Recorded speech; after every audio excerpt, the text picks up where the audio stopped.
मेरे हाथ हिल नहीं पा रहे थे और उनसे बस खून बहा जा रहा था। दर्द इतना बढ़ चुका था कि मानो किसी ने दोनों हाथ काट दिए। डॉक्टर ने जब मेरे हाथ से ग्लव्स निकाले तो ग्लव्स के साथ साथ मेरी स्किन भी बाहर आ रही थी। डॉक्टर ने मुझे बताया कि अगर ऐसा ही चलता रहा तो मेरी किडनी और हार्ट काम करना बंद कर सकते हैं। पर मेरी नजर बस उस वर्ल्ड रिकॉर्ड पर थी जिसे मुझे किसी भी हाल में तोड़ना था। मैं 2 बार हार चुका था पर मैं रुक नहीं सकता था, इसलिए तीसरी बार मैंने अपनी पूरी जान लगा दी और 17 घंटे के अंदर 4030 पुलअप्स करके 24 घंटों में सबसे ज्यादा पुलअप्स करने का वर्ल्ड रिकॉर्ड बना लिया। इतना दर्द सहने के बाद शायद मैं भी किसी और की तरह रुक जाता, पर मैंने अपनी जिंदगी में सीखा है कि चाहे कुछ भी हो जाए, चाहे सामने मुश्किल कितनी भी बड़ी क्यों ना हो, हम हमेशा उस मुश्किल से एक कदम आगे रह सकते हैं। जो अभी आपने कहानी सुनी वो थी दुनिया के टफेस्ट आदमी की, जिनका नाम है डेविड गॉगिंस, जो हमेशा चुनौतियों से एक कदम आगे रहे हैं। फिर चाहे वो दुनिया की सबसे tough army training, US navy seal में 3 बार हिस्सा लेना हो, या फिर घुटनों के ऑपरेशन, 2 हार्ट सर्जरीज, लंग्स में प्लाज्मा भरने के बावजूद दुनिया की सबसे लंबी मैराथन में हिस्सा लेना हो और उन्हें जीतना हो। और आज हम इनकी लिखी हुई किताब नेवर फिनिश्ड से 5 वैल्यूएबल लाइफ लेसन देखेंगे जिन्हें गॉगिंस हमेशा खुद फॉलो करते हैं। Lesson 1, face your fears. बचपन से डेविड गॉगिंस की लाइफ में एक डर होता है, वो है उनके पापा की वजह से। वो कहते हैं कि हर रोज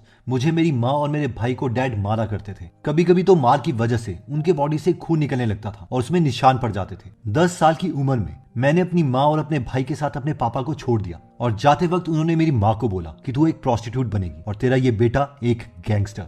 ये सारी पास्ट की मेमोरीज डेविड गॉगिंस के दिमाग में हमेशा से भर गई थी। हर रोज उनकी पुरानी यादें उन्हें खाने आती थी। पर डेविड कहते हैं कि वो जिंदगी भर इन यादों से परेशान नहीं होना चाहते थे। वो कहते हैं कि मन में बैठी हुई पुरानी यादों के इस डर को जीतने के लिए मैंने एक टेप रिकॉर्डर में अपनी उन सारी बातों को, उन यादों को रिकॉर्ड कर लिया जो रोज मुझे डराती थी। ऐसा करने से मेरे वो सारे पास्ट के इंसिडेंट्स महज एक कहानी बन के रह गए थे। एक ऐसी कहानी जो पावरफुल तो थी, पर मैंने इतनी बार उसे सुन लिया था कि मुझ पे उनका असर होना खत्म हो गया था। जिंदगी में अपने डर और अपनी कमजोरियों से भागने से हम शायद खुश महसूस करेंगे, पर कभी उनसे ऊपर उठ नहीं पाएंगे। लेकिन अगर हम इन सारी चीजों को एक्सेप्ट कर लेते हैं तो हम उन सारी चीजों को फेस करने के काबिल बन जाते हैं जो हमें मेंटली टॉर्चर करती है। वो कहते हैं कि लाइफ में लोग अपने सच से दूर भागना प्रेफर करते हैं, लेकिन अपनी गलतियां, गलत डिसीजंस को देखने और समझने का दम जो रखता है वो अपने असली पोटेंशियल को एक्सप्लोर कर सकता है। डेविड सोशल मीडिया के नेगेटिव कमेंट्स से लेकर हर उस चीज को टेप रिकॉर्डर में रिकॉर्ड करके सुनते हैं जो उन्हें मेंटली परेशान कर सकता है, और कुछ समय के बाद वो नेगेटिव थॉट्स और चीजें अफेक्ट करना बंद कर देती हैं और वही चीजें उन्हें मोटिवेट करने का काम करती हैं। और यही हमारा फर्स्ट लेसन है कि फेस योर फियर्स। गॉगिंस इस बुक में अपने डर को लेके एक और कहानी बताते हैं। वो कहते हैं कि जब वो बचपन में स्विमिंग सीख रहे थे तो डूबने के डर की वजह से वो कभी भी 3 मीटर मार्क से आगे स्विम नहीं करते थे। लेकिन हर रोज लॉकर रूम से बाहर निकलकर जब वो उस पूल का गहरा हिस्सा देखते थे तो वो उसे नजरअंदाज नहीं कर सकते थे। इसलिए वो कहते हैं कि मैंने डिसाइड कर लिया था कि इस बार मैं 3 मीटर मार्क में रुककर खड़ा होकर सांस नहीं लूंगा, बल्कि पूरा लैप कवर करूंगा। और उन्होंने ऐसा एक बार नहीं, बार बार किया, जिसकी वजह से उनका स्विमिंग का डर ही खत्म हो गया। डेविड कहते हैं कि बहुत से लोग डर की वजह से अपने आप को बंद कर देते हैं और कभी उन अपॉर्चुनिटीज के बड़े गहरे पूल में उतर ही नहीं पाते। पर हमें अपने माइंड को इतना स्ट्रॉन्ग करना पड़ेगा कि हम अपने डर की आंखों में आंखें डाल पाए और उसे मिटा पाए। Lesson 2, the mental lab. David कहते हैं कि वो हमेशा से 6 पैक्स, एब और इतने पावरफुल माइंडसेट वाले आदमी नहीं थे। वो कहते हैं कि 24 साल की उम्र तक मैं एक ऐसी जिंदगी का हिस्सा था जिसमें मेरा वजन 135 किलो से भी ज्यादा था और इसमें ना ही कोई बड़े सपने थे और ना ही खुद को बेहतर करने का कोई प्लान।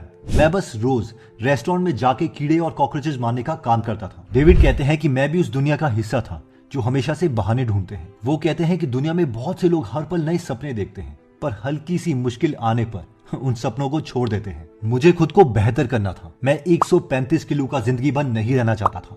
इसलिए वो डिसाइड करते हैं कि वो यूएस नेवी सील का हिस्सा बनेंगे और 3 महीने के अंदर अपना वेट 80 किलो लेके आएंगे। डेविड कहते हैं कि मैंने जिम जाना स्टार्ट कर दिया था। मेरी बॉडी शेप में आने लगी थी, पर किसी भी चीज को जीतने के लिए 6 पैक एब्स नहीं, बल्कि एक स्टील प्लेटेड माइंड की जरूरत होती है। ये मुझे तब रियलाइज हुआ जब सील ट्रेनिंग के हेल्स वीक में हम समुद्र में थे और एक बड़े और भयानक वेव ने मुझे उठा के समुद्र से बाहर फेंक दिया, मानो कि समुद्र बोल रहा हो कि जाओ, इस जगह से दूर रहो।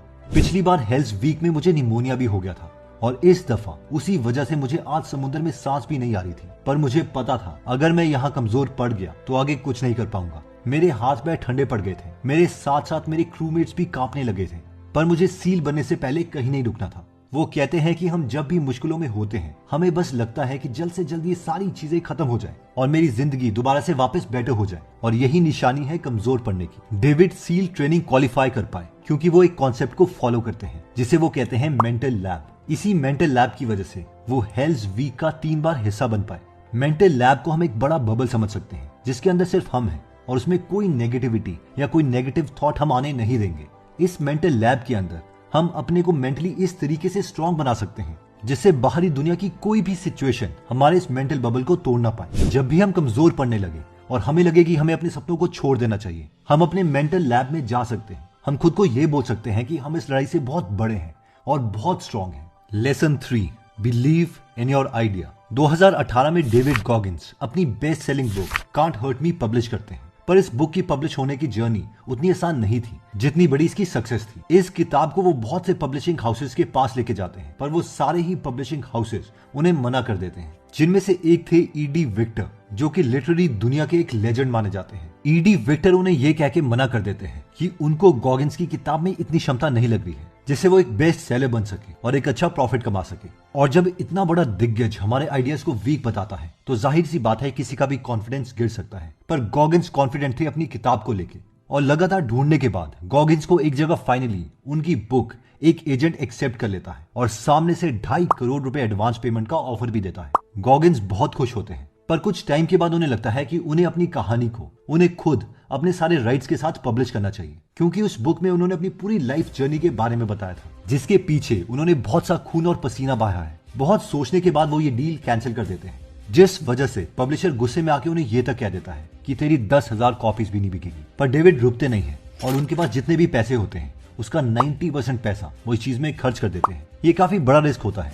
एक ऐसा आइडिया जिसको सबने एक्सेप्ट करने से मना कर दिया था, उस पर 90% अपनी सेविंग लगाना बहुत बड़ा रिस्क था। पर कांट हर्ट मी बुक जब पब्लिश होती है तो वो न्यूयॉर्क टाइम्स की बेस्ट सेलर बुक बन जाती है। डेविड चाहते तो 2.5 करोड़ का एडवांस पकड़ सकते थे, पर वो जानते थे कि वो इससे बेहतर कर सकते हैं और उन्हें खुद पर भी बहुत यकीन था। सबके नेगेटिव कमेंट्स के बावजूद उन्होंने खुद पर भरोसा किया और अपना डिसीजन खुद लिया। लाइफ में जरूरी नहीं कि अगर हम किसी भी आइडिया पर भरोसा करें तो पूरी दुनिया भी उस आइडिया पर भरोसा करेगी, लेकिन एक बार अगर हमने डिसीजन ले लिया तो फिर पीछे मुड़ के देखने का कोई फायदा नहीं है। और ना ही हमें ये सोचना चाहिए कि दुनिया हमारे बारे में क्या सोचेगी। अगर हम डेविड की book can't hurt me Hindi में सुनना चाहते हैं तो हम ये गीगल ऐप में सुन सकते हैं। गीगल ऐप में 1200 से ज्यादा बुक समरीज अवेलेबल है। इस ऐप का लिंक हम डिस्क्रिप्शन और फर्स्ट कमेंट में दे देंगे। Lesson 4, we are not here to please people. Life में बहुत बार हम अपना कोई काम इसलिए नहीं करते क्योंकि हमें लगता है कि सामने वाला क्या सोचेगा। डेविड कहते हैं कि मैंने कभी नहीं सोचा कि वो एजेंट जिसने मेरी बुक के लिए हाँ बोल दिया था वो मेरे बारे में क्या सोचेगा अगर मैं उसे मना कर देता हूँ। क्योंकि हम इस दुनिया में बाकियों को प्लीज करने नहीं आए हैं, हम आए हैं खुद की लाइफ जीने के लिए, जिसे हमें वैसे ही जीना चाहिए जैसे हम खुद चाहते हैं, ना कि सिर्फ इसीलिए अपने डिसीजन को चेंज कर दें कि दूसरा हमारे बारे में क्या सोचेगा। इसलिए हमें दूसरों की सोच की परवाह नहीं करनी चाहिए। Lesson 5, never give up. Book में आगे चल के वो अपनी जिंदगी की कुछ सबसे बड़े और इंपॉर्टेंट रेस के बारे में बताते हैं। अल्ट्रा मैराथन की लिस्ट में सबसे बड़ी रेस होती है मोआब 240 अल्ट्रा मैराथन। इस रेस में 386 किलोमीटर भागना होता है, जो दिल्ली से चंडीगढ़ के डिस्टेंस से भी 80 किलोमीटर ज्यादा है। और ये डिस्टेंस उन्हें 10,000 फीट की चढ़ाई को क्रॉस करके करना होता है, जो उनकी लाइफ की अब तक की सबसे लंबी रेस थी। डेविड कहते हैं कि मैंने कभी इतनी लंबी रेस नहीं की थी।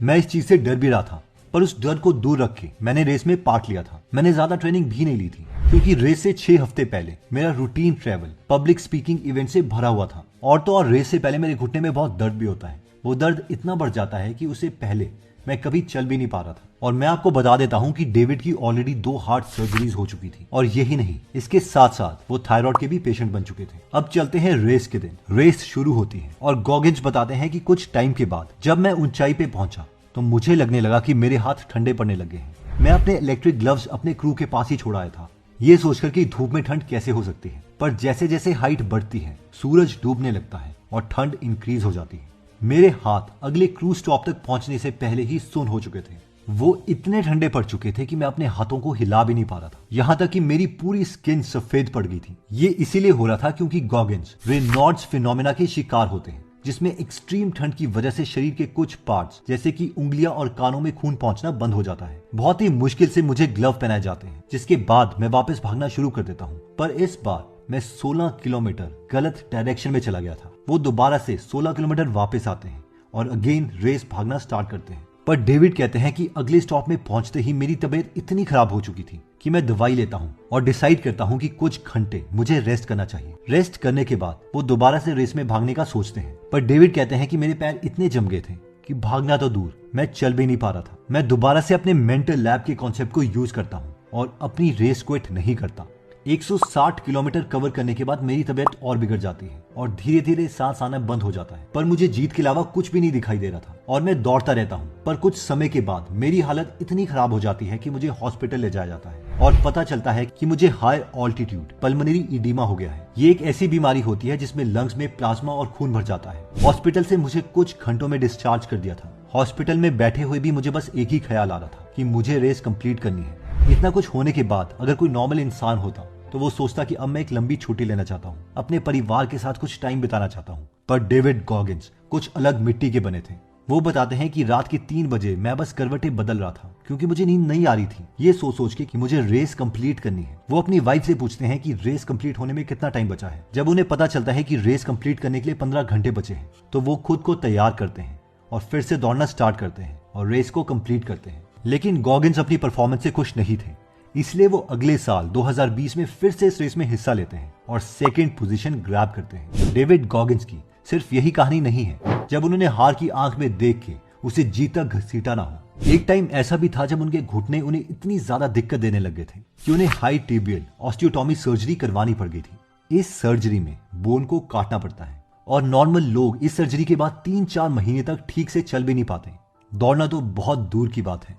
पर इस सर्जरी के ठीक 3 महीने के बाद डेविड ने द नेचर्स ट्रेस 444 नाम की एक साइकिल रेस को पूरा करके दिखाया।